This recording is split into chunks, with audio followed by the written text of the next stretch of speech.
ការអភិវឌ្ឍសមត្ថភាពនិងបណ្ដុះបណ្ដាលបុគ្គលិករបស់លោកអ្នកជាមួយវិធាន Episode ទី4 Create Payment បញ្ហារបាយការណ៍របស់ SME ភាគច្រើនមិនមែនមកពីប្រព័ន្ធទេប៉ុន្តែមកពីមនុស្សទិន្នន័យនិងវិធីសាស្ត្រការងារដូច្នេះវិធានមិនត្រឹមតែផ្ដល់ប្រព័ន្ធគណនេយ្យទេប៉ុន្តែថែមទាំងបណ្ដុះបណ្ដាលអនុវត្តជាក់ស្ដែងនិងគាំទ្រដល់អ្នកជំនាញក្នុងស្រុកផងដែរ Episode ទី4 Create Payment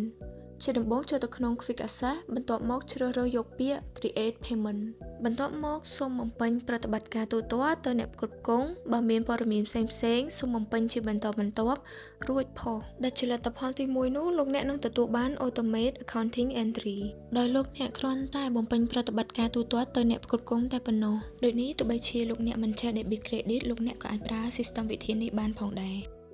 ដែលជាលទ្ធផលទី2នោះលោកអ្នកនឹងទទួលបាន Payment Voucher ដែលហៅថាប័ណ្ណទូទាត់លោកអ្នកអាចព្រិញទុកជាឯកសារយោងសម្រាប់ក្រុមហ៊ុនឬក៏អាជីវកម្មជាលទ្ធផលទី3វិញលោកអ្នកនឹងទទួលបាន Payment Report ដែលហៅថារបាយការណ៍ទូទាត់ជាចុងក្រោយលទ្ធផលដែលបុគ្គលិករបស់ SME នឹងទទួលបាននោះគឺការប្រើប្រាស់មុខងារក្នុងប្រព័ន្ធបានត្រឹមត្រូវនិងមានអ្នកជួយផ្ដល់ប្រឹក្សាយោបល់នៅពេលដែលត្រូវការជំនួយ